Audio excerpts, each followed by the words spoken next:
Je tenais donc à ce qu'on se parle de façon franche, que vous compreniez ce qui se passe, là où nous sommes et vers où on pourrait aller. Et j'insiste, où on pourrait aller, parce que c'est une condition, ça dépendra de vous. Vous êtes les acteurs de la société burkinabé et je pense que l'avenir de ce pays-là est aussi entre vos mains. Donc, chacun à son niveau doit pouvoir faire un mea culpa et se demander qu'est-ce que j'apporte à cette patrie.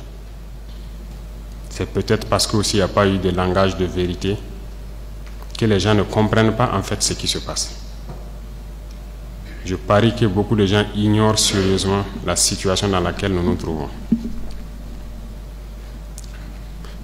Nous sommes à Ouagadougou, très souvent à Bobo-Dioulasso, dans tout cas dans les grandes villes, et la vie est tout autre. Mais hors de ces villes, vous n'imaginez même pas ce qui se passe. Est-ce que tout le monde est conscient que le territoire est presque perdu? En tant que militaires, nous reconnaissons notre responsabilité. Mais qu'est-ce qui a mené l'armée à être comme ça? C'est ça aussi la question qu'il faut se poser. Parce qu'elle a été politisée. Elle a quitté même son fondement. Il faut avoir le courage de se le dire. L'armée a été infiltrée. Et chacun agit en fonction donc de certains bords politiques.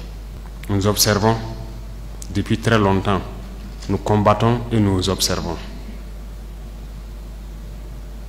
Et à un moment donné, on a eu espoir que ça va cesser, notamment avec les événements du 24.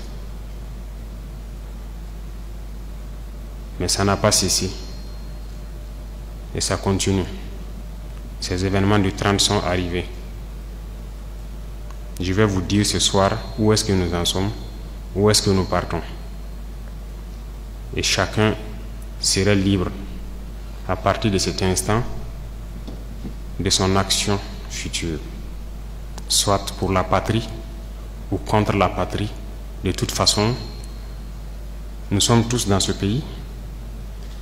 Et vous comprendrez avec la présentation que personne ne va pouvoir quitter. Déjà entre Bobo et Ouaga, ça devient difficile. Quand la route sera coupée, que peut-être certaines personnes vont prendre conscience. Parce que ce n'est pas permis à tout le monde de prendre l'avion entre Bobo et Ouaga. Si c'est ce pays que nous voulons, eh bien, allons-y. Souvent, je me pose la question, est-ce qu'on se demande d'où vient le terrorisme? Pourquoi le terrorisme? Tout n'est pas terrorisme. Nous avons contribué, quand je dis nous, c'est la société, contribué à ce que cette situation arrive. Mais j'ai marché à travers une partie du Sahel. Je ne dis pas rouler, marcher à pied à travers le Sahel. Donc j'ai pris le soin de bien voir ce que c'est que le Sahel. Et je ne suis pas sûr que ici vous l'avez fait. J'ai marché de Gorom, passant par Oursi, aller à Déou, Tinakov, Tinasan, revenir sur Marcoy. Cette partie, on l'a fait. On a vu comment les gens vivent là-bas.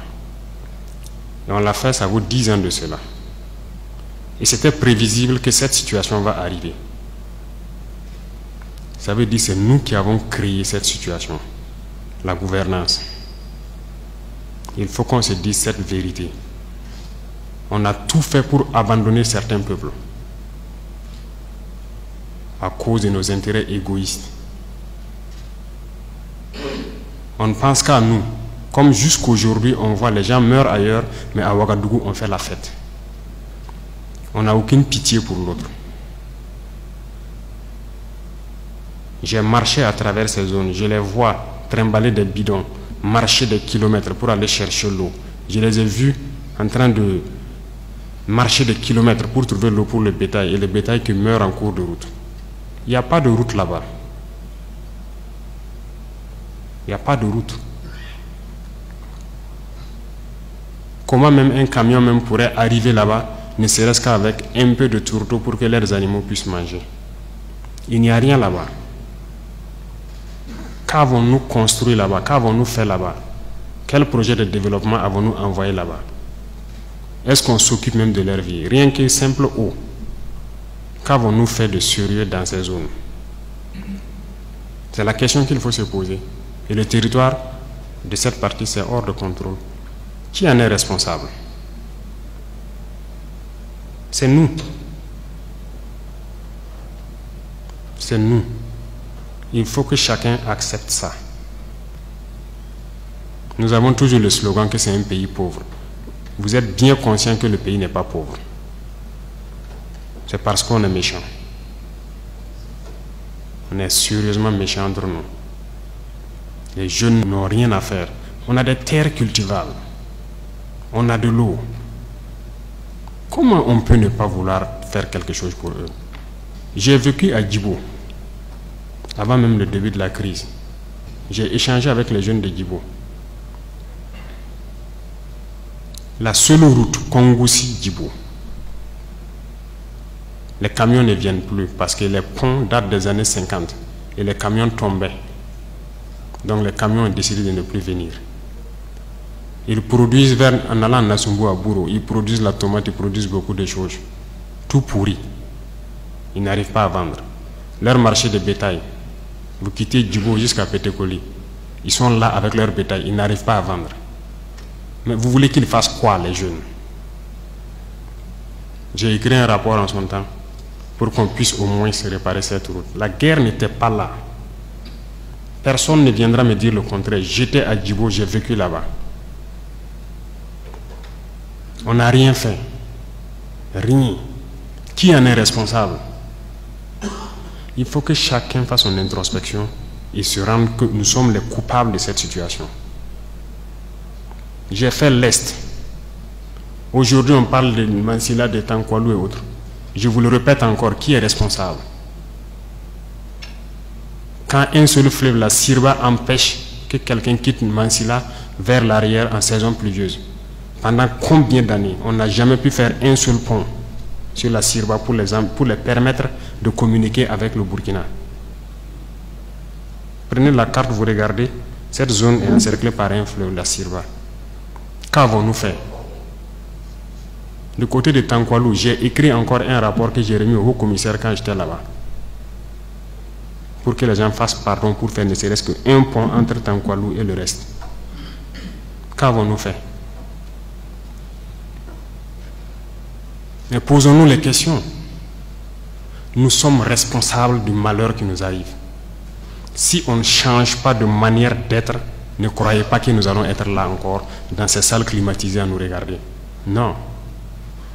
Non. D'autres ne peuvent pas être là à souffrir pendant que d'autres sont dans un luxe insultant. On a été prévenus. On n'a jamais voulu écouter. Toute cette bamboula que nous faisons dans les villes, tout peut se céder jour au lendemain, si on n'arrête pas ce que nous sommes en train de faire. Je sais que personne ne vous a déjà parlé comme ça, mais je vous le dis aujourd'hui franchement. Et chacun pourra choisir ce que nous voulons du Burkina. Je ne suis pas politicien. Je n'ai pas de langue de bois. Moi, je suis un militaire. Et je préfère vous dire la vérité. Chacun est libre de prendre ou de laisser. Tout le monde roule dans sa voiture, tout le monde vit bien. On mange matin, on mange midi, on mange le soir. On fait ce que nous voulons faire. On est libre de parler, de dire ce que nous voulons. C'est la démocratie, c'est le droit, c'est tout. C'est tout ce que nous connaissons à Ouagadougou. Mais allez-y les voir. Les enfants qui ont la peau sur les os.